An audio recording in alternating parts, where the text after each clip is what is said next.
Zog by Julia Donaldson and Axel Scheffler. Madame Dragon ran a school many moons ago. She taught young dragons all the things that dragons need to know. Zog, the biggest dragon, was the keenest one by far. He tried his hardest every day to win a golden star. All the dragons in year 1 were learning how to fly. "Aye," said Madame Dragon, "way up in the sky. Now that you've been shown, you can practice on your own, and you'll all be expert flyers by the time you're fully grown." Zog went off to practice, flying fast and free. He soared and swooped and looped the loop, then crashed into a tree. Just then a little girl came by. "Oh, please don't cry," she said. "Perhaps you like a nice sticky plaster for your head." "What a good idea," said Zog. Then up and off he flew, his plaster gleaming pinkly as he zigzagged through the blue. A year went by, and in year 2 the dragons learned to roar. "More," said Madame Dragon, "louder, I implore. Now that you've been shown, you can practice on your own, and you'll all be champion roarers by the time you're fully grown." Zog went off to practice. He roared with fearsome force. He kept it up for hours on end, but then his throat grew hoarse. Just then the girl came by. She said, "What rotten luck! Perhaps you'd like a nice soothing peppermint to suck." "What a good idea," said Zog. Then up and off he flew, and breathing fumes of peppermint, he zigzagged through the blue. A year went by, and in year 3 the dragons learned to blow. "No," said Madame Dragon, "breathe out fire, not snow. Now that you've been shown, you can practice on your own, and you'll all be breezing bonfires by the time you're fully grown." Zog went off to practice. He blew with all his might. He twirled around in triumph, and his wingtip caught a light. Just then the girl came by again. She said, "You poor old thing. Perhaps you'd like a nice stretchy bandage for your wing." "What a good idea," said Zog. Then up and off he flew, his bandage flapping wildly as he zigzagged through the blue.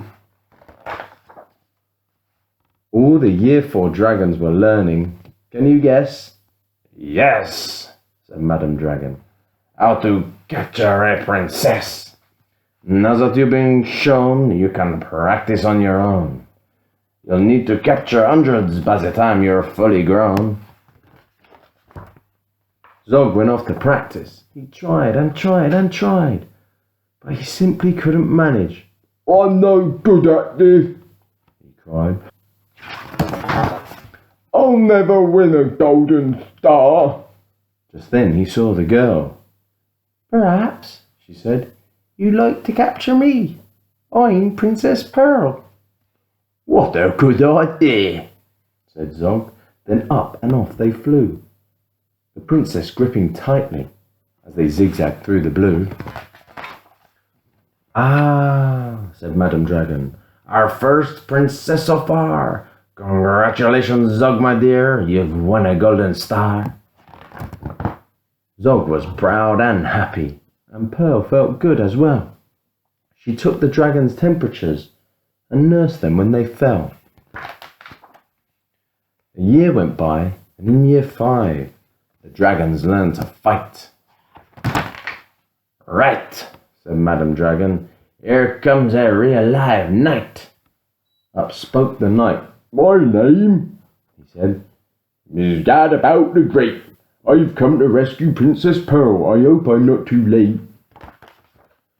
Zog breathed fire and beat his wings. "You can't, she's mine," he roared. "Oh no, she's not," yelled Gadabout, and waved his trusty sword.